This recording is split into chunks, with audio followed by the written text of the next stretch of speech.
Hello, kindergartners. Today in math, what we are going to be doing is talking about greater than and less than and creating equal groups by taking things away. So it's kind of another way to look at subtraction. Before we get started, I want to review greater and less. Greater means more. Greater means bigger. Greater means the group that has more, just like I said. And less means smaller. It doesn't have as much as the other group. It doesn't have as many, okay? So if you remember in class, we wrote a capital G for the group that showed greater and a capital L for the group that had less. Now, I know every single one of you can look at a group and know which one is greater and which one is less. So we're going to start off with that. So here are my groups. I did a reminder up here. G equals greater, L equals less. Now looking at these two groups, which one is greater? The top group or the bottom group? Now I can't hear you, but I'm guessing all of you said the top one. Now how do we know it's greater? How do you know it's greater? Do you know because when you look at it that the top one goes out farther? If I did it this way, is it still the same group that's greater? It is, because look, here's the top group. And if I move it this way, it's still greater because it goes up higher. I also can tell by counting how many objects are in each group. So will you count the squares with me? 1, 2, 3, 4, 5. I write the 5 right here. And let's count the bottom one. 1, 2, 3. I put the 3 down here. Which number is greater? Which one has more? The 5.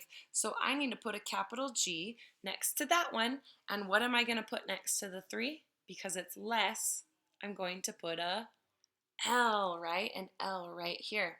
Now I mentioned that we are going to also make these groups equal. And remember, equal means the same. They have the same amount. And the way we're going to do that today is we're going to be taking away.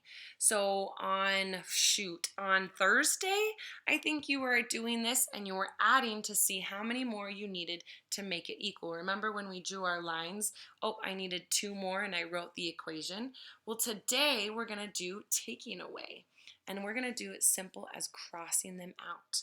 So if this one has 5 and this one has 3, if I cross this out, how many are left here? 4, right? And this is 3. Does 4 equal 3?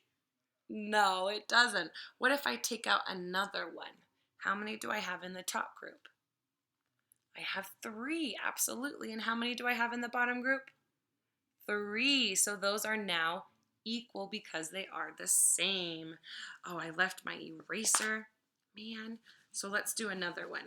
So again, we're focusing on how to tell which ones are greater, which group is greater, which group is less, and then making them equal. And this helps our brains with subtraction and seeing things. I know that sounds crazy.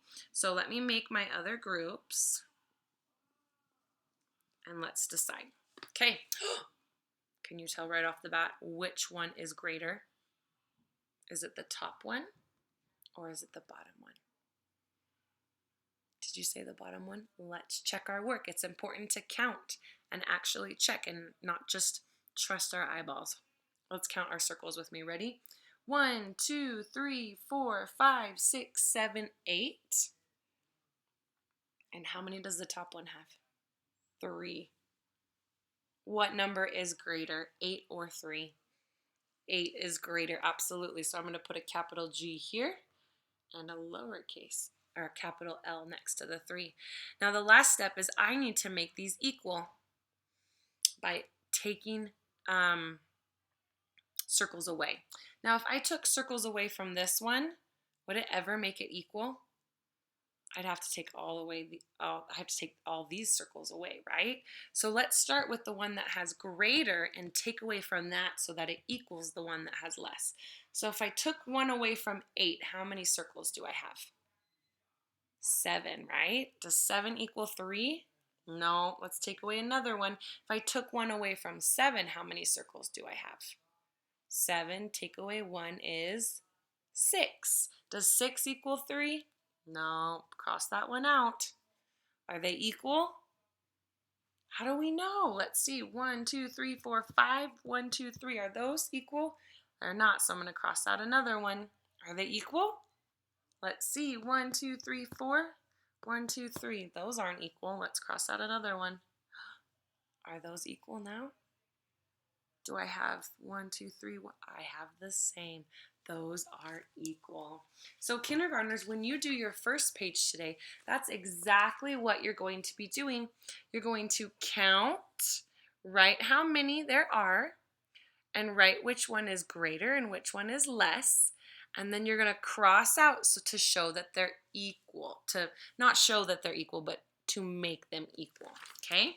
Then on the back, Puzzle Penguin needs our help. We know Puzzle Penguin comes to us often because we're just so stinking smart.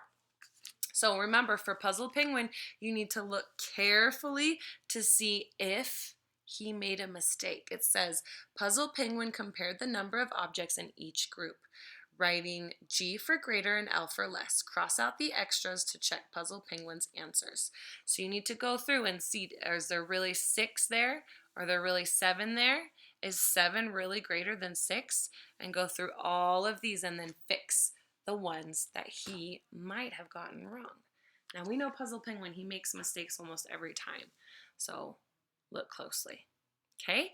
And then if you have yet to send me a video of you counting to 100 by 1s or 10s, work on that because I want to see if you can do it. Keep working hard.